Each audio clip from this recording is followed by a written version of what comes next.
وقلنا يا آدم اسكن أنت وزوجك الجنة وكلا منها رغدا حيث شئتما ولا تقربا هذه الشجرة فتكونا من الظالمين.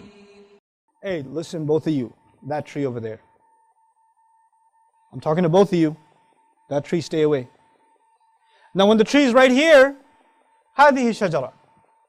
So you'll find in Quran, when the tree is farther away, it's تلكم الشجرة. When the tree is closer, هذه الشجرة, which actually plays a role in how we analyze the story. How we analyze the story. And by the way, how many trees are in Jannah? It's called Jannah, which means it's lush, which means it's filled abundantly, endlessly with trees. How big is Jannah? وسارعوا إلى مغفرة من ربكم وجنة عرضها السماوات والأرض أعدت للمتقين. And how many trees in Jannah are haram? One. فوسوس إليه الشيطان قال يا آدم هل أدلك على شجرة الخلد وملك لا يبلى. How much real estate do you have to find the halal in Jannah? And shaitan can still get you to come to the billions of trees that are the expanse of the skies and the earth. We try to get you to go near that one tree. By the way, even getting near the tree must be a trek. And in one ayah, Allah even describes tilkuma shajara, which means the tree wasn't even near them. It was what? Far away. It's far away. Originally, when he first introduces them to Jannah, he says, settle here. This is the tree you can't go near. Now go enjoy yourself. And they go enjoy themselves. And they go far out there. فأكلا منها فبدت لهما سوآتهما وطفقا يخصفان عليهما من ورق الجنة وعصى آدم ربه فغوى. But after the mistake, tilkuma shajara, to illustrate, by the way, that you came a long way to do this.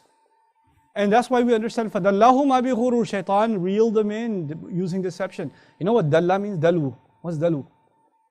It's a verb that comes from that, dalla, to use a bucket to lure people in. In other words, you put a bucket, you put a carrot in it, and the animal smells it, and you pull it in a little more, and you pull it in a little more, and you pull it in a little more, until the animal's trapped.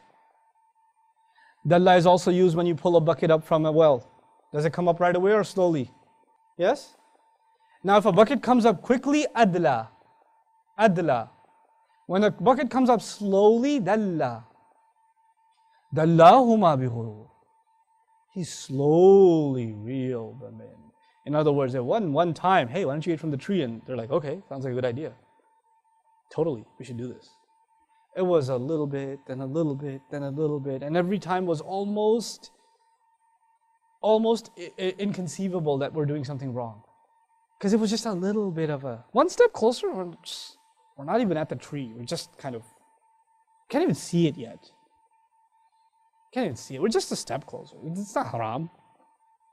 What do people do when they fall into a trap of shaitan? Shaitan comes to them and says, hey, why don't you do like ultimate super crazy haram and burn in hell? No, he says, hey man, take it easy a little. Just, whatever, this is still time for Fajr. Chillax. Just a little bit more. Just go back to sleep. You can feel shaitan's foot pressing down on the pillow. And you're like, I got a little bit of time. So first he gets you with salat. And he has to get you with salat first. You know why? You want to kill the guard. You want to penetrate the castle. You got to take out the guard first. Right? So get you with salat first. You start saying, oh, just whatever. I prayed at 8 o'clock. It's a big deal. At least I prayed. It's like the security guard who shows up late. Is there a possibility that the enemy went in before you got there? Yeah? Possibility, right? What does Allah say about salat? Inna salata tanha 'anil fahsha'i wal munkar. Salat is what prevents you from shamelessness.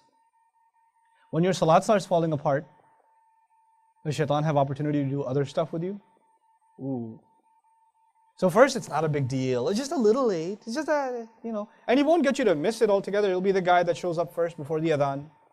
Then you don't have to go that early. Show up after the adhan. They'll be like, you don't have to pray all the sunnahs. It's not fard. They'll be like, okay. Okay, well, salat's at 8:15. It's only 8 right now. Just go at 8:10. Then a couple of weeks later, he'll be like, look, you're going to catch salat. He's going to work his way, right? So then you catch like third rakah. Then he comes back and says, hey man, it's already over. Just pray at home. Then he comes back and says, it's already over.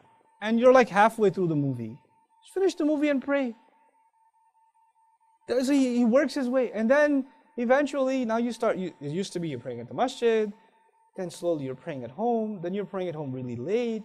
Then you're really tired, right? You just finished watching a movie. Why don't you sleep a little, then wake up and pray. Just a little nap, you wake up, you know, you got control. So you wake up at 2 in the morning, 3 in the morning, I haven't prayed Isha. And while he's doing this, while the security has gone down, because this is all security, salat is security. While security has been compromised, then the floodgates to evil. Because this is good, salat is good. But leaving it opens the doors to evil. That's when he does that other stuff. So the kinds of movies you watch changes. The kinds of stuff you expose yourself to changes. You start becoming a different kind of person. A personality change starts happening. But it all happens very little at it. He's got a lot of patience. And he's done this with plenty of people before.